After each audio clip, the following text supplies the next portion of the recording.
Hi grade 12s, and welcome to another video of companies, analysis and interpretation. So in the previous videos I spoke to you about what interpretation is, we spoke about why we interpret our financial statements, and we spoke about who interprets, who needs the interpretation, who uses our analysis, who uses our statements, who uses all of this information that we take the whole year building up and creating. And so now we're going to speak about the actual indicators, the actual ways in which we interpret information. So I've made a little table for you here where you can see, and I've divided it. It's a little bit on the not so neat side, but it's very, very helpful. So the first area of analysis we're going to look into, before I actually get into them in order, we analyze in categories, in areas. So there is profitability, to figure out profitability, to figure out liquidity, to find out if we are solvent, to figure out returns or rate of returns, to figure out financial risk gearing, to also figure out share price and market prospects. So I'm going to get into the description and the related financial indicators. And then in the last video, I'm going to show you the formulas, which are going to be very easy. I might have a little bit of an example there. So profitability, right? And the description for this area of analysis is how efficient is the company in its normal operating activities. So how efficient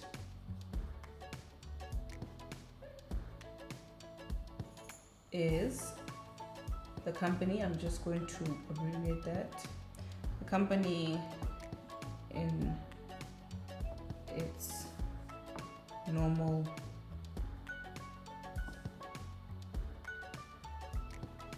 activities, right?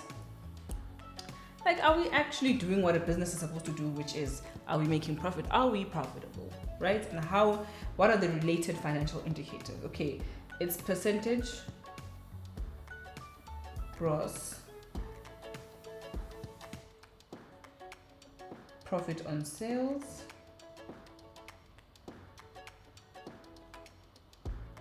and then also percentage gross profit on cost of sales, and then it's percentage net profit on sales,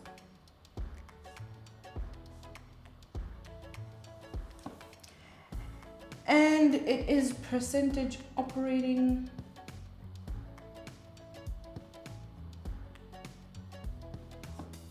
expenses on sales.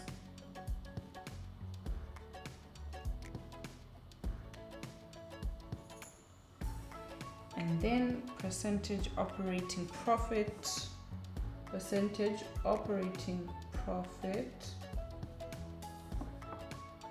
on sales, so markup.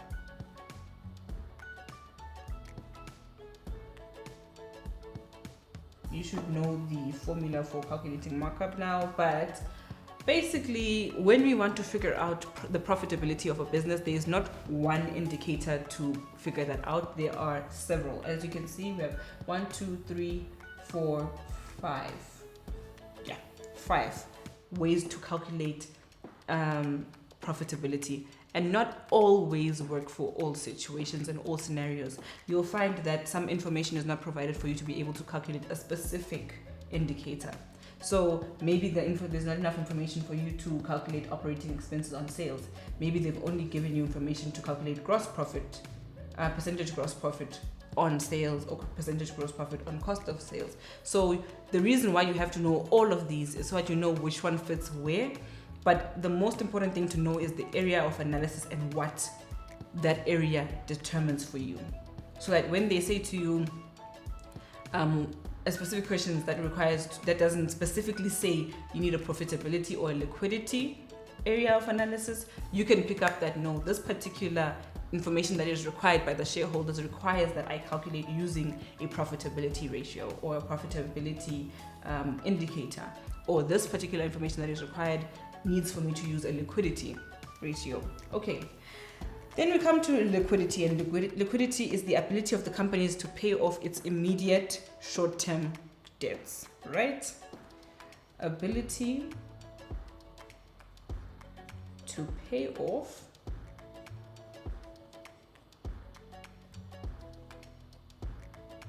immediate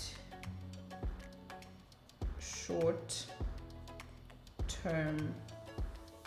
debt, right?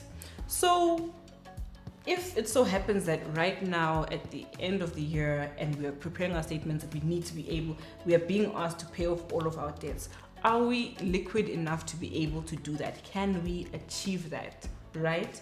How do we check these? Okay, there is the current ratio.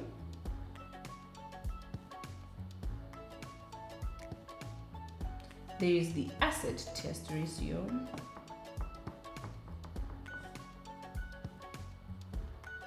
There is the stock turnover rate, the stock holding period. There is also average. Okay, I'm just gonna like split that up so it's clear that it's separate. There's also average debtors collection period. So debtors collection period and average creditors payment. Sorry, can you see that? Yeah, it's quite clear. I believe it's quite clear. Yeah, creditors payment period. Right? I'm not writing it in full because I'm speaking to you, so you hear what I'm saying, you know what I'm writing. So these are the 6 ways in which we can calculate and determine the liquidity of our business, right? Let's move back into the next one now. The next one we're going to deal with is solvency, right? And this determines the ability of the company to pay off all its debts, short-term and long-term, right? Ability to pay off all its debt, right? And this can be done in 2 ways. This is the cooler ones because you can remember all of the formulas. So the first way to do it is the solvency ratio.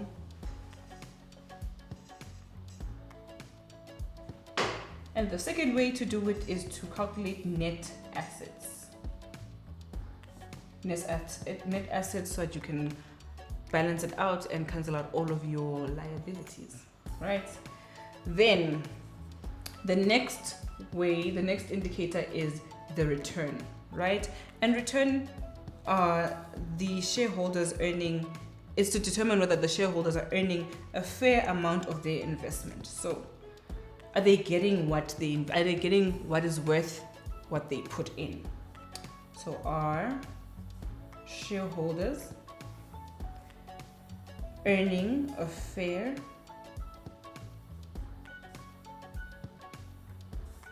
amount of their investment?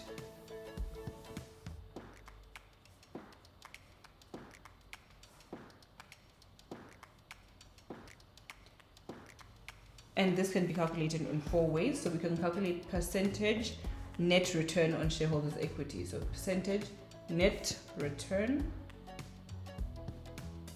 on shareholders' equity. And then we can calculate earnings per share, which is usually EPS, right? Earnings per share. We can calculate dividends per share. Dividends per share.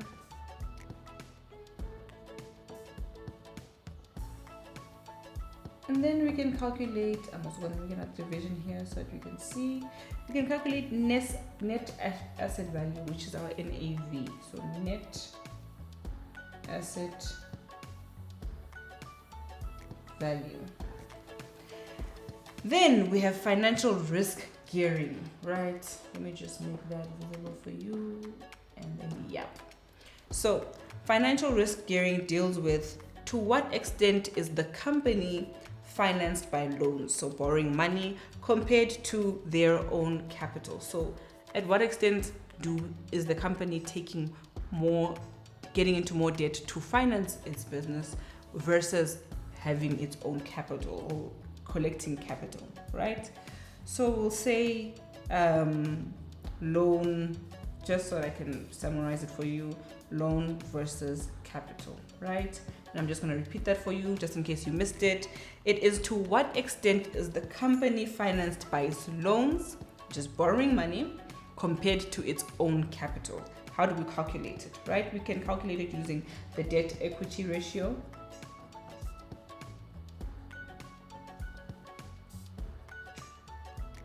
And we can calculate it using the percentage return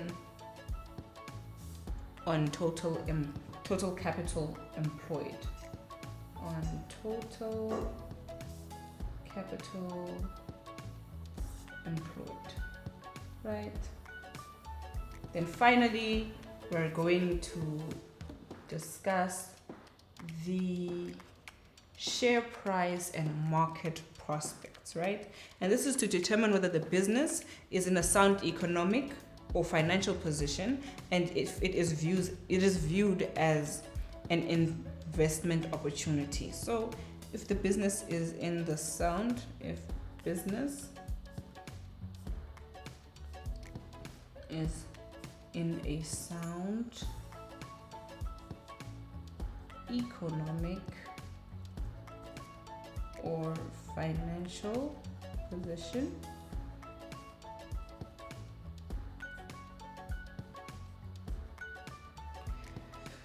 and if it is viewed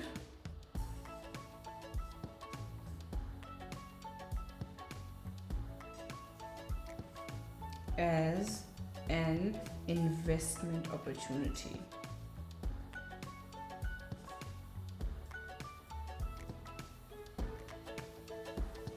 So do future investors look at our business and think, damn, I want part of that, or I want to be part of that business and that movement, and then we can decide, right? So we calculate this using NAV, we talk about that, net asset value. We calculate using the issue price.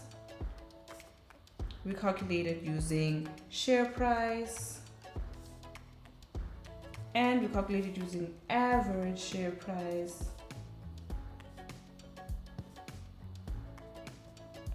And market price.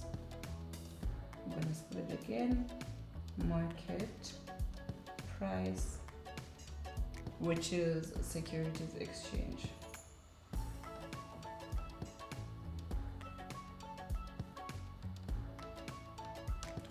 So it looks like a lot.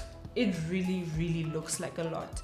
But this isn't something you have to cram, it's something you have to understand. So this is an understanding table. It shows you what are the areas of analysis, what are they used for, what do they look for, and how do we calculate them. And this helps you, like I said, in the questions, because it'll be easier for you to identify, oh, they're asking me to do this, or oh, they need me to use this ratio, they need me to use this indicator. Other than that, I hope this video helps, and in the next video I'm going to be showing you formulas and how to use them. And yeah, just practice and you've got this. Bye.